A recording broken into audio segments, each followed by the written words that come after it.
They called her a leech. They called her a peasant. For 3 years, Ezra scrubbed their marble floors, cooked their Michelin star meals, and swallowed their insults with a smile. Her husband, Liam, stood by while his mother treated her like a servant, finally handing her divorce papers on their anniversary to marry his wealthy mistress. But Liam made one fatal calculation. He never checked who his wife actually was. He didn't know that the woman he was throwing out onto the street wasn't a nobody. She was the shadow CEO of the very conglomerate trying to buy his family's failing business. And when the truth comes out, mercy will be the first thing she denies them. The grandfather clock in the hallway chimed 7 times, the sound echoing through the Sterling family's sprawling estate in the Hamptons. Outside, the rain was lashing against the floor-to-ceiling windows, a violent storm that mirrored the tension brewing inside the dining room. Ezra smoothed the front of her simple, grey cotton dress. It was clean, but compared to the silk and velvet surrounding her, she looked like the help. In many ways, she was. "Ezra, the wine isn't going to pour itself." The screeching voice belonged to Beatrice Sterling, her mother-in-law. Beatrice was a woman who wore her cruelty like her diamond necklaces, heavy and impossible to ignore. She sat at the head of the mahogany table, her face pinched with perpetual dissatisfaction. "Coming, Mother," Ezra said softly, picking up the bottle of 1998 Chateau Margaux. "Don't call me that," Beatrice snapped, covering her glass with a manicured hand. "It implies a relation I am still trying to forget exists. Just pour it for Jessica. She actually appreciates fine vintage." Ezra's eyes flickered to the woman sitting next to her husband, Liam. Jessica Thorne, the daughter of a steel magnate, blonde, statuesque, and currently resting her hand possessively on Liam's forearm. She was everything the Sterlings wanted for Liam: loud, connected, and unmistakably old money. Liam didn't look at Ezra. He was staring at his plate, cutting his filet mignon with mechanical precision. He was a handsome man, classic jawline, expensive suit, but tonight he looked like a coward. "Happy anniversary, Liam," Ezra whispered as she reached over to fill his water glass. Liam flinched. He finally looked up, his eyes filled with a mixture of guilt and annoyance. "Not now, Ezra." "Oh, let her speak, Liam," Jessica giggled, the sound sharp and grating. 3 years is a long time to play pretend house. I think it's adorable." Beatrice let out a harsh laugh. 3 years of charity, you mean? "Liam, darling, I told you when you brought this orphan home from that coffee shop that it wouldn't last. Blood tells. It always tells." Ezra set the bottle down. Her hand didn't shake. It hadn't shaken in a long time. "I made the roast myself, Beatrice. It's Liam's favorite." "And it's dry," Beatrice spat, pushing the plate away. "Just like your conversation. Honestly, Liam, why are we dragging this out? The lawyers are billing us by the hour." Ezra froze. "Lawyers?" The room went silent. The only sound was the rain hammering against the glass. Liam wiped his mouth with a linen napkin and placed it on the table. He took a deep breath, but he still couldn't hold Ezra's gaze. "Ezra," Liam started, his voice steady but cold. "This isn't working. It hasn't been working for a long time." "We've been married 3 years, Liam," Ezra said, her voice calm, though her heart hammered against her ribs. "I've taken care of your mother after her hip surgery. I managed this house when the staff quit. I supported you when the Sterling stock took a nosedive last quarter." "Support?" Beatrice scoffed. "You organized the pantry. You didn't inject capital. You didn't bring connections. You are a dead weight, girl, and the Sterling name is sinking. We need buoyancy." She smiled warmly at Jessica. Liam reached under the table and pulled out a thick manila envelope. He slid it across the polished mahogany. It stopped inches from Ezra's hand. "These are divorce papers," Liam said. "I've signed them. Jessica and I, well, our families are merging. It's a business necessity, and frankly, I need a partner who understands my world." Ezra looked at the envelope. Then she looked at Jessica, who was smirking, swirling her wine. "You're leaving me for business?" Ezra asked. "I'm leaving you because you don't fit, Ezra," Liam snapped, his patience fraying. "Look at you. You're wearing a dress from a thrift store. You don't know the first thing about corporate strategy or liquidity. You're a barista I tried to turn into a wife. It failed." "And the settlement?" Ezra asked, her voice dropping an octave. Beatrice laughed so hard she choked on her wine. "Settlement? You signed a prenup, you foolish girl. You get what you came in with. Nothing." Liam cleared his throat. "Actually, Mother, I'm being generous. I'm giving her a check for $50,000. It's enough to get you an apartment in Queens or wherever you people go." He tossed a check on top of the envelope. Ezra stared at the check. $50,000.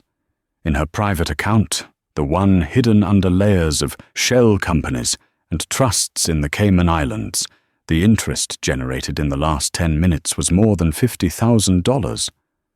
She looked at Liam, really looked at him.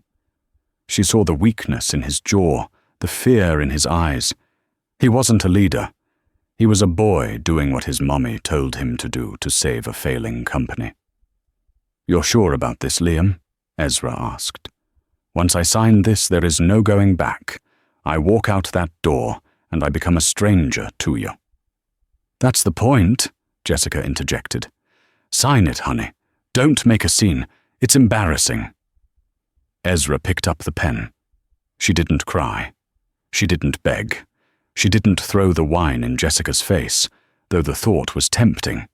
Instead, she opened the document. Plaintiff, Liam Sterling. Defendant, Ezra Vance. She flipped to the last page. "You're right," Ezra said, her voice surprisingly strong. "I don't fit here." She signed her name with a flourish. Ezra Vance. She closed the folder and slid it back. She left the $50,000 check on the table. "You forgot your money," Liam said, frowning. "Keep it," Ezra said, standing up. "You're going to need it more than I do. Sterling Industries is down 14% this quarter, isn't it? I read the Financial Times too, Liam." Beatrice's eyes narrowed. "Get out. Get out of my house before I call security." Ezra turned to leave. She didn't look back at the man she had loved for 3 years.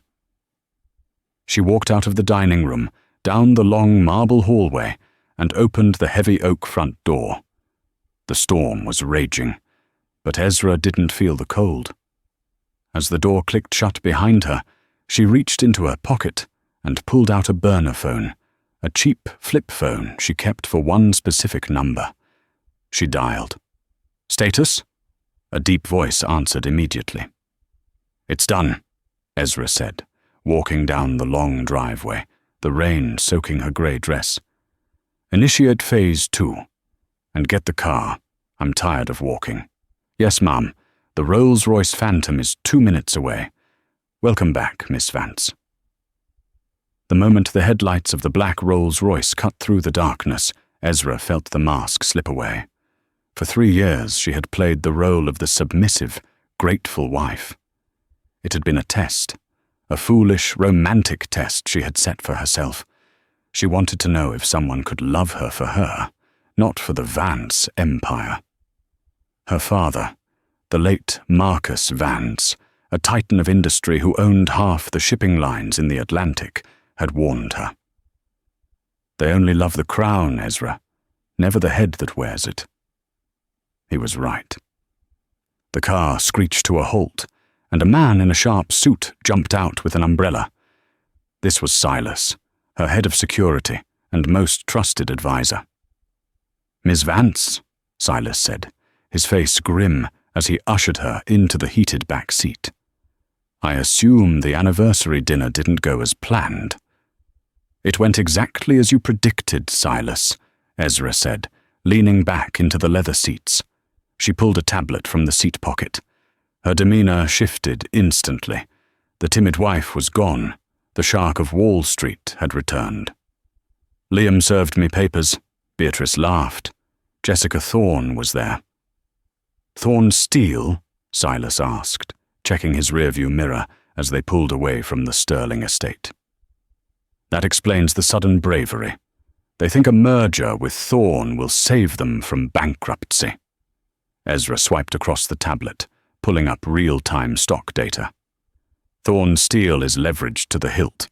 If the Sterlings merge with them, they aren't buying a life raft, they're buying an anchor.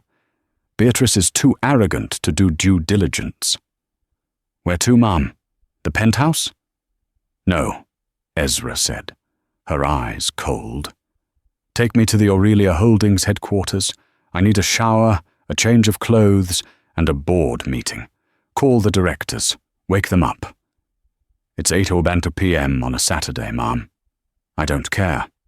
Tell them the acquisition of Sterling Industries is no longer a passive negotiation. We are moving to a hostile takeover." An hour later, the skyline of New York City loomed ahead. The car pulled up to the Aurelia Tower, a glass needle piercing the sky. This was her kingdom. Ezra Vance wasn't just wealthy. She was the sole heiress to the Vance fortune, currently valued at $40 billion. She had operated in the shadows for years, using proxies and shell companies to manage her investments while she lived her normal life with Liam. She walked into the lobby. The night staff, who hadn't seen her in months, straightened up, eyes wide. They didn't know her as Mrs. Sterling. They knew her as the boss. "Clear the executive elevator," she commanded, not breaking her stride. In the private suite on the 90th floor, Ezra stripped off the wet, grey cotton dress. She threw it into the trash can. She walked into the massive walk-in closet that had been gathering dust for 3 years. She selected a blood-red Armani power suit and a pair of black Louboutins. She pulled her hair back into a severe, sleek bun. She applied dark lipstick. When she looked in the mirror, the ghost of the housewife was gone. She walked into the boardroom at 9:30 p.m. 12 unhappy board members were sitting around the table, nursing coffees. "Good evening," Ezra said, taking her seat at the head of the table. "Ezra," said Arthur Pendergast, the CFO. "We were surprised by the call. We thought you were still on sabbatical." "The sabbatical is over, Arthur. The experiment failed." Ezra placed her hands on the table. "Let's talk about Sterling Industries." "We've been trying to acquire them for 6 months," Arthur said, tapping his papers. "They keep refusing our offers. They say Aurelia Holdings isn't prestigious enough for their legacy brand. They are looking for a white knight." "They found one," Ezra said. "Thorne Steele." The room murmured. "Thorne is a house of cards," Arthur noted. "If they merge, they'll collapse within a year." "Exactly," Ezra said. "But we aren't going to wait a year. I want to crush them now. Arthur, call the bank. Pull the credit line we quietly bought from Sterling's creditors last month." "You want to call in their debt?" Arthur looked shocked. "That will force them into immediate liquidity issues. They'll panic." "That's the plan," Ezra said. "I want their stock to plummet by Monday morning. I want Beatrice Sterling to wake up and realize she can't afford her morning tea." "And then?" "And then," Ezra smiled, a smile that didn't reach her eyes, "we buy them out for pennies on the dollar. But I don't just want the company. I want the house, the estate in the Hamptons." "The estate is personal property, Ezra.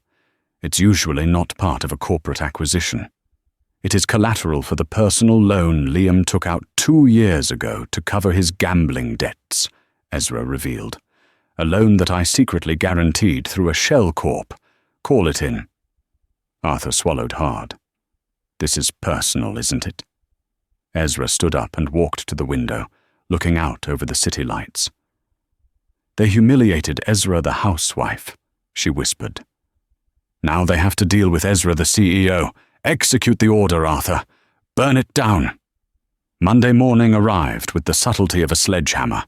At the Sterling Industries headquarters in Midtown Manhattan, panic wasn't just in the air. It was choking the life out of the employees. Phones were ringing off the hook, analysts were shouting across the trading floor, and on the massive screens lining the wall, the ticker symbol STG, Sterling Industries, was flashing red. Down 20%, down 30%, down 45%. In the executive suite on the 40th floor, Liam Sterling was sweating through his bespoke shirt. "What is happening?" he yelled, slamming his hand on the desk. "Why is the stock tanking? We announced the intention to merge with Thorn Steel. The market should be rallying." His chief operating officer, a beleaguered man named Marcus, looked pale. "It's not the market, Liam. It's the debt. Someone bought up our distressed bonds over the weekend, all of them, and at 8 a.m. sharp, they exercised a clause demanding immediate repayment." "Who?" Liam demanded. "Who holds the bonds?" "A shell company called Nemesis Ventures," Marcus said, his voice trembling. "We don't know who is behind it, but they are demanding $200 million by close of business today, or they file for involuntary bankruptcy against us." Liam slumped into his chair. $200 million? We don't have that cash liquid. We tied it all up in the inventory for the Thorn merger. "There's more," Marcus whispered. What could possibly be more? The bank called. They are freezing the company credit cards and the executive expense accounts. And they're moving to foreclose on the Hamptons estate. "My mother's house?" Liam's face went white. "That's impossible. That house is in a trust." "It was," Marcus corrected, "until you used it as collateral for that bridge loan 2 years ago, the loan you said was handled." Liam felt like he was going to vomit. The gambling debts. He had covered them up, borrowing money from a private equity firm to pay off the bookies, using the estate as collateral. He had signed the papers thinking the stock would bounce back, and he'd pay it off before Beatrice ever knew. The door to his office burst open. Beatrice Sterling marched in, looking like a hurricane in Chanel. "Why was my card declined at the florist?" she shrieked, throwing a platinum Amex onto Liam's desk. "I tried to order the centerpieces for the gala tonight, and the machine beeped at me. Me, a Sterling." "Mother, please lower your voice," Liam hissed, glancing at the open door where secretaries were staring. "Don't tell me what to do," Beatrice snapped. "Fix it. Call the bank. Tell them who I am." "I can't," Liam admitted, his voice barely a whisper. "We're under attack, Mother. Someone is liquidating us. They're coming for everything, the company, the accounts, the house." Beatrice froze, her eyes bulged. "The house? My house? I had to use it as leverage," Liam stammered. Beatrice walked over and slapped him. The sound echoed through the silent office. "You incompetent fool," she hissed. "Get Jessica on the phone, now. The Thorn family has cash. They can bail us out. We expedite the wedding. We sign the papers today." Liam nodded frantically, his cheek stinging. He pulled out his phone and dialed Jessica. Ring. Ring. Ring. "Voicemail," Liam muttered. He tried again. Ring. Ring. Ring. "She's not answering." "Try her father," Beatrice commanded.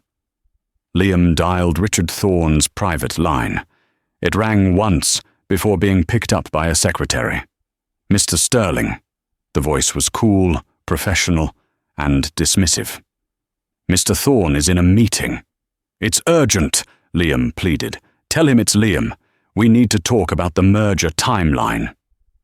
"Actually, Mr. Sterling," the secretary cut in, "Mr. Thorn asked me to relay a message if you called. He says that given the volatility of Sterling Industries revealed this morning, the Thorn Group is formally withdrawing its offer of a merger. We do not catch falling knives. Click. Liam held the phone to his ear, listening to the dial tone. "Well," Beatrice demanded. "They're out," Liam said, dropping the phone. "They dumped us." Beatrice staggered back, clutching the edge of the desk. For the first time in her life, she looked truly afraid. "Who is doing this?" she whispered. "Who hates us this much?" Meanwhile, in a sleek, glass-walled office 10 blocks away, Ezra Vance sat watching the news on a massive 80-inch screen. The headline read, "Sterling Dynasty Crumbles. Hostile takeover rumors swirl." She took a sip of her espresso. "Stock is down 60%, Ms. Vance," Silas reported, standing by the door. "Beatrice's credit cards are frozen. The foreclosure notice has been posted on the Hamptons gate. The paparazzi are already swarming." "Good," Ezra said calmly. "But we aren't done. They still have their pride. They still have the invitation to the Vanderbilt Charity Gala tonight." "They won't go," Silas said. "Not with this news." "Oh, Beatrice will go," Ezra corrected him. "She's a narcissist. She believes that if she shows her face, wears her diamonds, and pretends everything is fine, the world will believe her. She'll go to hunt for a new investor. She'll go to beg." Ezra stood up and walked to the wardrobe in the corner of her office. "And that," she said, her eyes gleaming, "is where we end them. Prepare the car, Silas, and call the stylists. I need a dress that screams, 'I own you.'" The Vanderbilt Charity Gala was the most exclusive event of the New York social season. It was a sea of black ties, designer gowns, and forced smiles. It was where deals were made over champagne and reputations were destroyed over whispers. At 8:15 p.m., the limousine carrying the Sterlings arrived. Beatrice stepped out first. She was wearing a vintage Dior gown and every piece of jewelry she hadn't yet pawned. She held her head high, her face a mask of haughty disdain. Liam followed, looking like a man walking to the gallows. "Smile!" Beatrice hissed at him through her teeth as cameras flashed. "Do not let them see you bleed. If we look weak, the sharks will eat us. We need to find Arthur Pendergast. I heard his firm, Aurelia Holdings, is looking for acquisitions." "Aurelia?" Liam asked, adjusting his tie. "They're the biggest conglomerate in the city. They're out of our league, Mother." "Nonsense," Beatrice scoffed. "We are Sterlings. We are the League." They entered the ballroom. The atmosphere changed the moment they walked in. The chatter died down. Eyes shifted. People whispered behind their hands. They knew. Everyone knew. Beatrice ignored them, grabbing 2 glasses of champagne from a passing waiter. She scanned the room and spotted a group of high-profile investors near the fountain. "There," she pointed. "That's Arthur Pendergast, the CFO of Aurelia. Come on." She dragged Liam across the room. Arthur was a tall, imposing man with silver hair. He was currently laughing at something a young woman was saying, a woman whose back was turned to the Sterlings. "Mr. Pendergast," Beatrice trilled, inserting herself into the circle. "So lovely to see you. I don't believe we've met formally. I am Beatrice Sterling." Arthur stopped laughing. The circle fell silent. He looked at Beatrice with a mixture of amusement and pity. "Mrs. Sterling," Arthur nodded. "I've heard a lot about you, especially today." Beatrice forced a laugh. "Oh, the market. You know how fickle it is. Just a minor correction. Actually, that's why I wanted to chat. Sterling Industries is looking for a strategic partner with vision. We thought Aurelia might be interested in expanding." "We are always interested in expanding," Arthur said dryly, "but we are very particular about the quality of our assets." "Well, Our legacy speaks for itself, Beatrice said, puffing out her chest. We are a family institution. Speaking of family, Arthur said, glancing at Liam, I heard you recently went through a separation, Mr. Sterling. Divorce is pending? Liam shifted uncomfortably. It's for the best. My ex-wife. She wasn't suited for this world. A simple girl. It was a kindness to let her go. A simple girl, the woman with her back to them repeated. The voice was low, smooth, and terrifyingly familiar. Liam froze. He knew that voice, but it sounded different, richer, colder. The woman turned around slowly. Liam stopped breathing. Beatrice dropped her champagne glass. It shattered on the marble floor, the sound ringing out like a gunshot. It was Ezra, but it wasn't the Ezra who scrubbed floors in a grey cotton dress. This Ezra was a vision of terrifying beauty. She wore a custom-made emerald green gown that hugged her figure like a second skin, slit up the thigh to reveal diamond-encrusted heels. Around her neck sat the Star of the East, a sapphire necklace worth more than the entire Sterling estate. Her hair was cascading in perfect waves, her makeup flawless. She radiated power. "Ezra," Liam whispered, his voice cracking. What are you doing here? How did you get in? Security!" He looked around for a guard. "Security, there's an intruder. My former maid, wife, is crashing the party." The room went dead silent. People weren't looking at Ezra with scorn. They were looking at Liam with horror. Arthur Pendergast stepped forward, his face stern. "Mr. Sterling," Arthur said, his voice booming, "you will not speak to my boss that way." Liam blinked. "You're... what?" Arthur gestured to Ezra. "May I introduce you to the CEO and majority shareholder of Aurelia Holdings, the owner of the Vance Empire, Miss Ezra Vance." The world seemed to tilt on its axis for Liam. "Vance?" Beatrice squeaked. "As in... Marcus Vance, the shipping tycoon." "My father," Ezra said coolly, stepping closer to Beatrice. She towered over her in her heels. "I inherited the company 5 years ago. I wanted to live a normal life. I wanted to see if I could find a family that loved me, not my money. So I became Ezra the orphan, Ezra the barista, Ezra the nobody." She turned her gaze to Liam. He was trembling. "I gave you 3 years, Liam. I cooked your meals. I ironed your shirts. I listened to your mother call me a peasant every single day."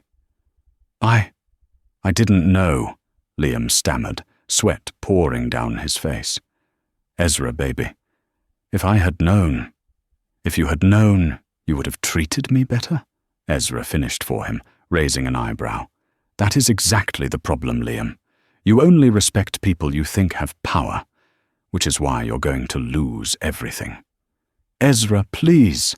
Beatrice tried to pivot, her voice turning syrupy sweet.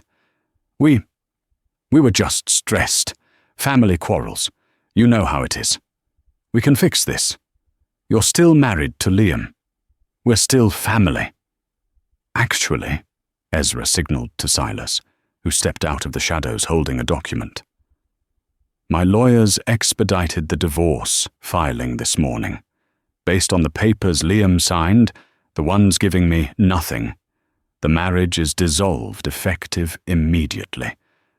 I am a free woman." She took a sip of champagne from a passing tray. "And as for fixing this," Ezra smiled, "Aurelia Holdings officially acquired 51% of Sterling Industries 20 minutes ago. I am the new majority owner." You own the company?" Liam gasped. "I own the company," Ezra nodded. "I own the debt, and I own the mortgage on the Hamptons house." She leaned in close to Beatrice, her voice a whisper that carried across the silent room. "You have 24 hours to vacate the premises, Beatrice.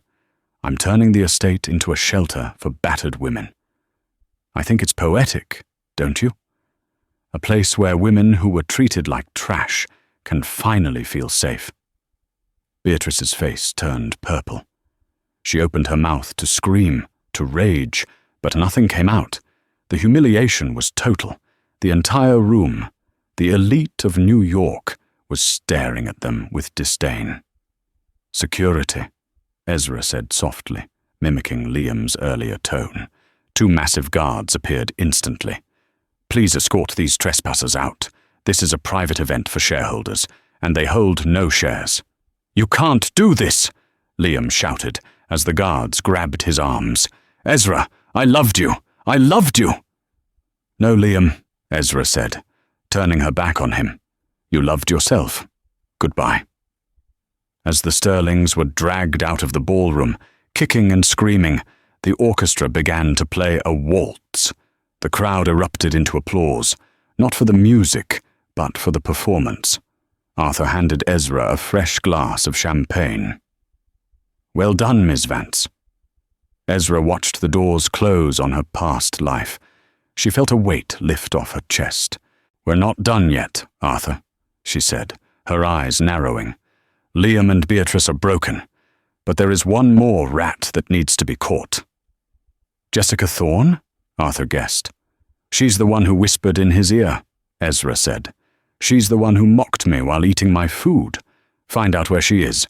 I think it's time the Thorne family learned that steel melts if you turn up the heat."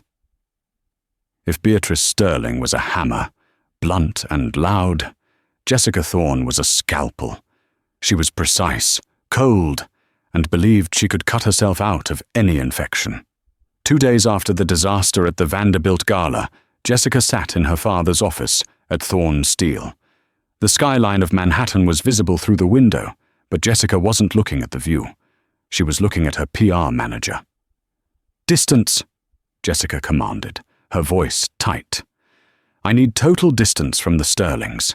The narrative is that I was a victim of Liam's deception just as much as Ezra was. I didn't know he was married. I thought they were separated. Make me the sympathetic third party." Her father, Richard Thorne, sat behind his desk, rubbing his temples. He was a large man who looked like he hadn't slept in a week. "It's not just the tabloids, Jessica," Richard growled. "Since that gala, our stock has dropped 12%. The market is spooked. They think if the Sterlings fell that fast, maybe we are next. We need a win. We need that contract with the government for the new bridge project."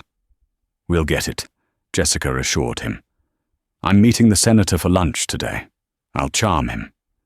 We secure the contract, the stock rebounds, and this whole mess with Liam becomes yesterday's news." The lunch was at Le Coucou, an exclusive French bistro. Jessica arrived early, wearing a modest pastel suit, playing the part of the serious businesswoman perfectly. Senator Miller arrived 10 minutes later. He was a jovial man, easy to manipulate, or so Jessica thought. "Senator," Jessica smiled, extending a hand. "Thank you for meeting me. I know you're busy." "Always time for the Thorns," the senator said, sitting down. But he didn't smile back. He looked nervous. He kept glancing at the door. They ordered. Jessica launched into her pitch about American steel and infrastructure. The senator nodded, but he wasn't eating. "Jessica," he finally interrupted her. "I'm going to be honest with you. The bridge contract, it's not going to Thorne Steel." Jessica dropped her fork. "Excuse me? We are the only firm with the capacity. We had a verbal agreement." "We did," the senator admitted, "but a new bid came in yesterday. It was 15% lower, and they offered a guarantee on completion time that you can't match." "Who?" Jessica demanded, her eyes narrowing. "Who can underbid us? We own the supply chain." "Vance Logistics," the senator said quietly. Jessica felt the blood drain from her face. "Vance? Ezra Vance?" "She's diversifying," the senator said, wiping his brow. "She presented the proposal herself, And, frankly, Jessica, she brought up some concerns about your company's environmental compliance. That witch, Jessica hissed. She's lying. Is she? The senator pulled a folder from his briefcase. She provided us with internal memos from Thorn Steel. Memos signed by you, authorizing the dumping of chemical waste in the Hudson River to cut costs. Jessica froze. Those documents were buried. They were in a secure server. This is a fabrication, Jessica stammered. It's enough for an investigation, the senator said, standing up. The EPA is raiding your offices as we speak. I can't be seen with you, Jessica. Good luck. He walked out. Jessica sat alone at the table, her hands shaking. Her phone started buzzing. It was her father. She answered. Daddy! Get back here! Richard Thorne screamed. The feds are here. They're seizing the computers. They have emails, Jessica. Emails where you laughed about the pollution. Who did you piss off? Who gave them this? Jessica hung up. She knew exactly who. She ran out of the restaurant. She didn't go to her office. She went to the one place she knew she could find her. 20 minutes later, Jessica stormed into the lobby of the Aurelia Tower. Security tried to stop her, but she was screaming so loudly they hesitated. Ezra, I know you can hear me. Come out and face me. The elevator doors opened, but it wasn't Ezra. It was Silas. Ms. Thorne, Silas said calmly, stepping in front of her. Ms. Vance is currently in a meeting with the EPA regarding the cleanup initiative she is funding. She doesn't have time for trash. I want to see her, Jessica shrieked. She stole my documents. That's corporate espionage. Actually, a voice came from the mezzanine above. Jessica looked up. Ezra was leaning over the glass railing, looking down like a queen surveying a peasant revolt. It's called whistleblowing, Jessica, Ezra called down. And it wasn't espionage. I bought your IT provider this morning.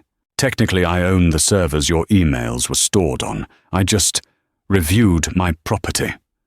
You ruined my life, Jessica yelled, tears of rage streaming down her face. I did nothing to you. I just dated your husband. You mocked me, Ezra said, her voice dropping to a dangerous register. You sat at my table, ate my food, and treated me like I was beneath you because I didn't have money. You judge people by their bank accounts, Jessica. So I decided to help you. Help me. I'm helping you find out who you really are, Ezra smiled. Without the money, without the daddy who fixes everything. Thorn Steel will be bankrupt by Friday due to the fines. Your father is facing prison time, and you, well, no one hires a liability. Ezra turned her back and walked away. Get her out of my building, Silas. She waved a hand, and sanitize the lobby. It smells like desperation. As the guards dragged Jessica out, she realized the terrifying truth. Ezra hadn't just beaten her. She had erased her. 3 months later. The winter in New York was harsh, especially when you didn't have central heating. In a cramped one-bedroom apartment in Queens, the very location Liam had jokingly suggested Ezra move to, Beatrice Sterling sat on a lumpy sofa wrapped in a blanket. The apartment smelled of damp plaster and instant noodles. Liam, she shrieked, the radiator is making that noise again. Fix it. Liam Sterling walked out of the tiny kitchen. He looked aged. His hair was thinning, his face gaunt. He was wearing a stained t-shirt and jeans that used to be designer, but were now fraying at the hems. I can't fix it, Mother, Liam said tiredly. The landlord said he won't send anyone until we pay the back rent. Then pay it, Beatrice snapped. Go to the bank. Demand access to the trust. There is no trust, Liam yelled, finally snapping. He threw a piece of paper on the table. Look at this. It's my 10th rejection letter this week. Beatrice picked it up. It was from a mid-level marketing firm. Dear Mr. Sterling, While your resume is impressive, your involvement in the Sterling Industries collapse and the subsequent SEC investigation makes you a high-risk candidate. We cannot offer you the position of junior assistant." "Junior assistant?" Beatrice gasped. "You applied to be an assistant? You are a CEO." "I am nothing." Liam slumped onto a wooden chair. "Ezra took it all. The lawsuits from the shareholders took the rest. We have nothing, Mother. I'm driving for a ride-share app tonight, just to buy groceries." Beatrice began to weep. Not soft, dignified tears, but ugly, heaving sobs of self-pity. "I can't live like this. I am a Sterling. I belong in the Hamptons." "The Hamptons!" Liam laughed bitterly. "I drove past it last week. You know what it is now?" "Don't tell me." "It's the Vance Foundation Home for Women," Liam said. "Ezra turned the ballroom into a counseling center. She turned your rose garden into a playground for children." Beatrice clutched her chest. "She desecrated my home." "She redeemed it," Liam whispered, staring at the floor. "She's actually doing good with it. Unlike us." There was a knock on the door. Liam stood up, fear in his eyes. "If that's the landlord, don't open it." The knock came again, louder. Liam walked to the door and peered through the peephole. He stiffened. He opened the door slowly. Standing in the hallway was Silas. He held a sleek black briefcase. "What do you want?" Liam asked, his voice trembling. "Did she send you to mock us? Hasn't she done enough?" "Ms. Vance does not mock," Silas said stiffly. "She settles debts." He stepped inside, wrinkling his nose at the smell of the apartment. He placed the briefcase on the wobbly table. "Ms. Vance heard about your living situation," Silas said. "She knows you are behind on rent." "We don't want a charity," Beatrice screamed from the sofa. "Tell her to rot." Silas ignored her. He opened the briefcase.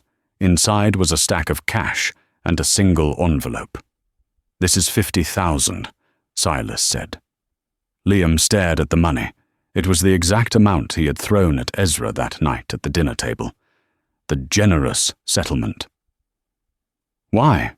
Liam asked, tears pricking his eyes. "Ms. Vance believes in irony," Silas said. "But she also believes in mercy, a quality you lacked. This money is yours. It will clear your debts and pay for rent for a year." Liam reached for the money, his hand shaking. "However," Silas held up a hand, "there is a condition. You must sign this." He slid the envelope forward. Liam opened it. It was a non-disclosure agreement, NDA. But it was more than that. It was a confession. "I, Liam Sterling, admit to gross negligence, emotional abuse, and financial fraud. I acknowledge that Ezra Vance was the sole architect of my survival for 3 years, and my failure was of my own making." "She wants me to sign a confession?" Liam asked. "What is she going to do with it? Publish it?" "No," Silas said. "She will frame it. She wants it for her office, a reminder of what happens when you underestimate people." Liam looked at the money. Then he looked at his mother, shivering under the blanket. He looked at his own worn-out hands. He picked up a pen. "Liam, no!" Beatrice cried. "Have some dignity." "Dignity doesn't pay the heating bill, Mother," Liam said. He signed the paper. Silas took the document, checked the signature, and nodded. He left the money on the table. "Goodbye, Mr. Sterling," Silas said. "Ms. Vance requested I give you one final message." "What?" Liam asked, clutching the cash like a lifeline. "She said, the roast was never dry. You just had bad taste." Silas walked out, closing the door softly. Liam stood in the silence, holding the money that had once been an insult and was now his salvation. He looked at the cash. Then he began to laugh, a hollow, broken laugh. He had divorced a billionaire to marry a fraud. he had thrown away a diamond to pick up a stone. And now the diamond was shining somewhere high above him, and he was left in the dark. The transition of power was finally complete. The skyscraper that had once borne the name Sterling Industries in gold lettering was currently being stripped. A massive crane hovered 40 stories up, removing the giant S from the building's facade. Down on the street, Ezra stood watching, wearing a hard hat over her impeccable blowout. Next to her was Arthur Pendergast, holding a tablet. "The rebrand is official as of this morning," Arthur said, his voice cutting through the noise of the construction. "The board voted unanimously. Vance Sterling is no more. It is now simply a division of Vance Global Innovation. The Sterling name has been legally erased from the corporate registry." Ezra watched as the S swung in the air, suspended by a steel cable, looking small and fragile against the grey sky. "It's strange," Ezra murmured. "I thought I would feel triumphant, like I was planting a flag on a conquered battlefield. And instead, I feel efficient," Ezra said, turning to Arthur. "It was a dying animal, Arthur. We didn't kill it, we put it out of its misery. Have the severance packages for the old management team been processed?" "Yes, except for the C-suite. As per your instructions, Liam and the old directors received 0 severance due to gross mismanagement clauses found in their contracts." "Good," Ezra said, turning back to the waiting limousine. "Cruelty is unnecessary, but accountability is non-negotiable. Let's go. I have a meeting with the United Nations at 2. While Ezra was meeting with UN ambassadors, Liam Sterling was meeting with a shift manager at a logistics warehouse in New Jersey. The warehouse smelled of diesel fumes, cardboard, and stale coffee. It was a far cry from the mahogany-scented office he had occupied for 10 years. "Look, Sterling," the manager said, chewing on a toothpick. He was a man named Hank, who wore a reflective vest that strained against his gut. "I don't care who your daddy was. I don't care what fancy school you went to. You clocked in 3 minutes late. That's a write-up." "There was traffic on the turnpike," Liam said, his voice hoarse. He looked 10 years older. The tailored suits were gone, replaced by a generic polo shirt and khakis he had bought at a discount store. His hands, once manicured, were rough and dry. "Traffic is a you problem, not a me problem," Hank grunted. "You want this job? You show up, you scan the boxes, you load the trucks, you don't ask questions. We clear?" "We're clear," Liam whispered, staring at his steel-toed boots. "Good. Now get to Bay 4. Someone spilled a pallet of dog food. Clean it up." Liam walked away, his face burning. He grabbed a broom and dustpan. As he swept up the kibble, a forklift drove past. The driver had a radio playing. The news was on. And in financial news, Vance Global Innovation has reported record profits for the 3rd quarter, largely driven by the successful restructuring of their new tech division. CEO Ezra Vance is being hailed as the turnaround queen. Liam stopped sweeping. He leaned against a pallet, closing his eyes. The sound of her name was like a physical blow. Every time he turned on a TV, every time he looked at a newspaper, there she was. She was everywhere. And he was here, sweeping dog food in New Jersey. He thought about the nights he used to come home, frustrated with work, and snap at Ezra because dinner wasn't ready. He thought about how she would rub his shoulders, tell him he was brilliant, tell him he could handle it. She had been his battery, his charger, his safe harbor, and he had traded her for a woman who abandoned him the moment the credit card declined. "Hey, Sterling! Less dreaming! More sweeping!" Hank yelled from across the floor. Liam gripped the broom handle until his knuckles turned white. "Yes, sir," he said. 3 months later, the winter had set in hard. Ezra was leaving a charity gala, her own gala, wrapped in a white faux fur coat. The paparazzi were screaming her name, the flashes blinding in the night air. "Ezra! Miss Vance! Over here! One smile!" She paused on the red carpet, giving a polite wave. As she turned to enter her car, a commotion near the security barricade caught her eye. A woman was arguing with the security guards. She looked disheveled. Her blonde hair was brittle, the roots showing inches of dark regrowth. She was wearing a coat that was too thin for the weather, and she was holding a manila envelope. It was Jessica Thorne. Ezra stopped.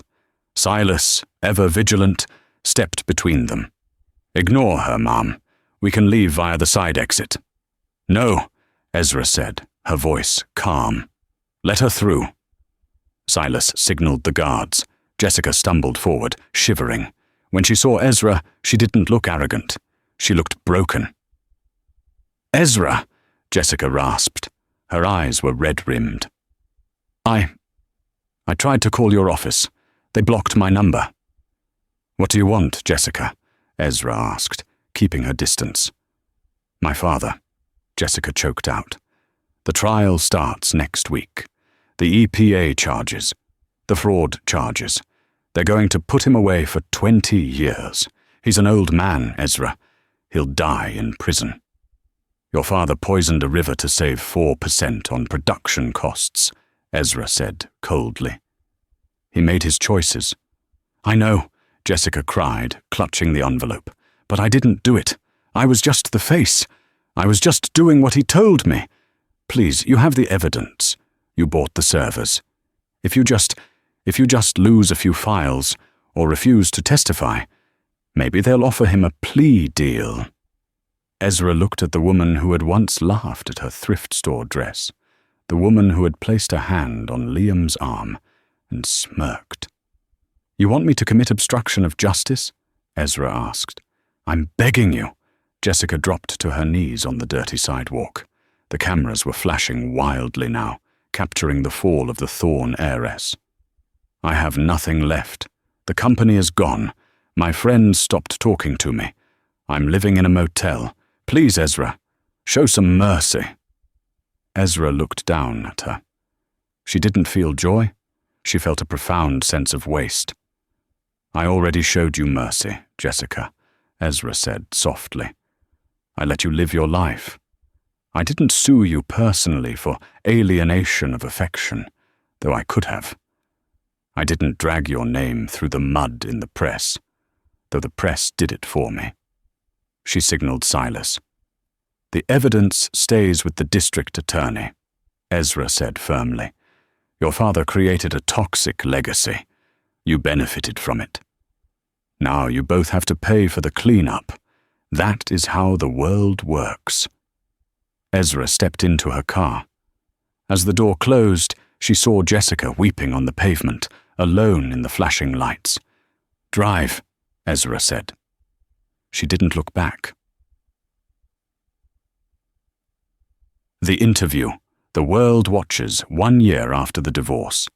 The apartment in Queens was silent, save for the hum of the old refrigerator and the glow of the television set.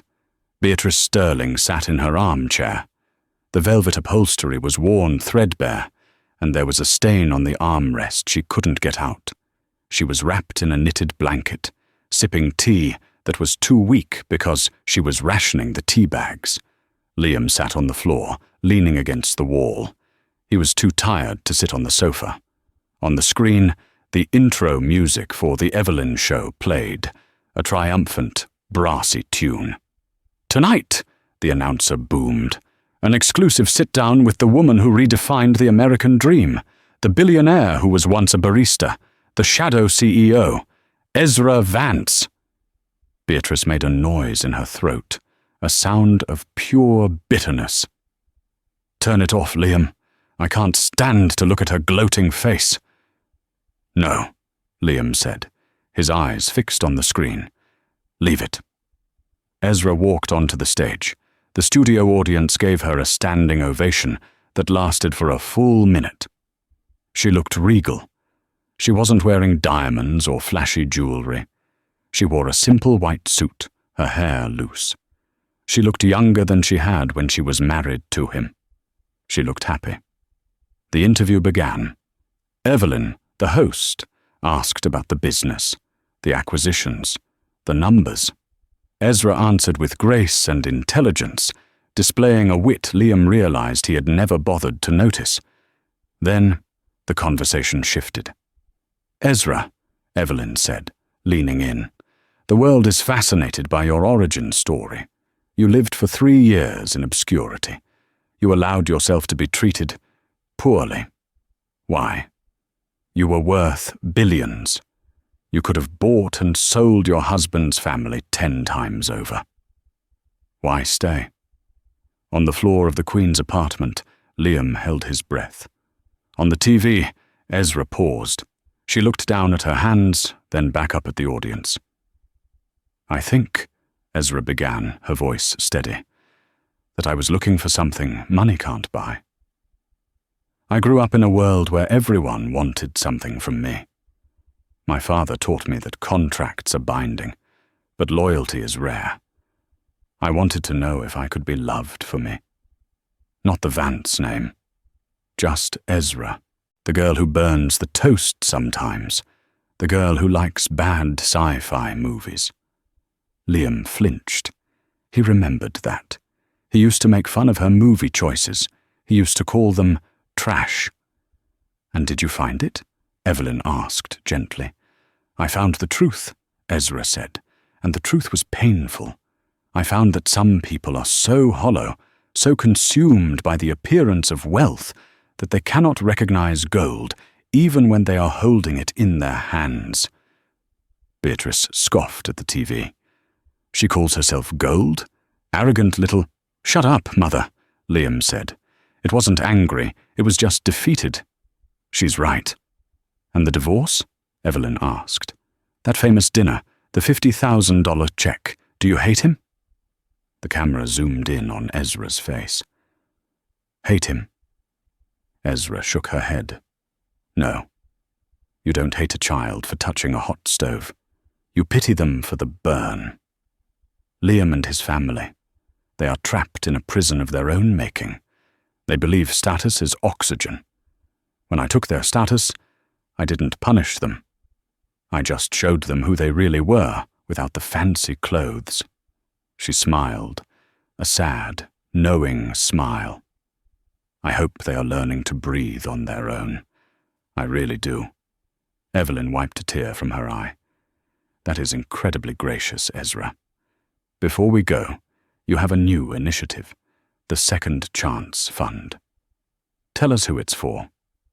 "It's for the invisible partners," Ezra said, her voice gaining strength.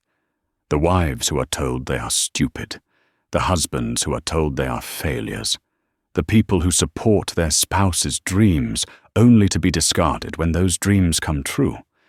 I am using my resources to give them a lawyer, a voice, and a check. Not a check to go away, a check to start over." The crowd roared. Liam stared at the screen. The invisible partner. That's what she had been, and he had looked right through her. The credits began to roll. Beatrice stood up and turned off the TV with a sharp click. The room plunged into semi-darkness. "Well," Beatrice said, smoothing her skirt. "She's had her 15 minutes. It won't last. Vance Global is over-leveraged. I give it 6 months before she comes crawling back to us for advice." Liam looked at his mother. He looked at the delusion that kept her upright, the refusal to accept reality that had destroyed their lives. He stood up slowly. "Where are you going?" Beatrice asked. "To work," Liam said, grabbing his reflective vest. "I have the night shift." "Liam, don't be ridiculous. Sit down. We can figure this out. I have a plan to contact the Rockefellers." "There are no Rockefellers, Mother," Liam said, opening the door to the cold hallway. "There is only rent due on the 1st, and I'm going to pay it." He walked out, closing the door on her protests. Later that night, Ezra stood on the balcony of her penthouse. The city of New York was spread out below her, a grid of golden light. The air was crisp. She held a glass of wine, savoring the silence. The interview was over. The social media metrics were already coming in. Millions of views, trending hashtags, Ezra Vance, and second chance. Silas stepped out onto the balcony. "The car is ready for the airport, ma'am," he said. "The jet is fueled for Tokyo. The Asian markets are opening." Ezra nodded. "Thank you, Silas." She looked down at the city one last time. Somewhere down there, in the maze of streets, Liam was living the life she had once pretended to have. A life of struggle, of budgeting, of small rooms. She took a sip of wine. She didn't miss him. She didn't miss the grey dress. She didn't miss the apology she never got. She turned away from the view, placing the glass on the railing. "Let's go, Silas," Ezra said, her heels clicking on the marble as she walked back inside, towards the future. "We have an empire to run." And that is how the peasant wife brought a dynasty to its knees. Ezra Vance didn't just get even, she got ahead. She taught the Sterlings a lesson they will never forget. Be careful who you step on today, because they might be the one holding the ladder tomorrow. What do you think? Did Ezra go too far, or did Liam and his family get exactly what they deserved? Would you have taken the 50,000 and walked away? Or would you have burned their kingdom down just like she did? Let me know your thoughts in the comments below. If you enjoyed this story of justice and karma, please hit that like button. It really helps the channel. And don't forget to subscribe and ring the bell so you never miss a new story. We post new dramas every week. Thanks for watching. And remember, the best revenge isn't just success. It's owning the company.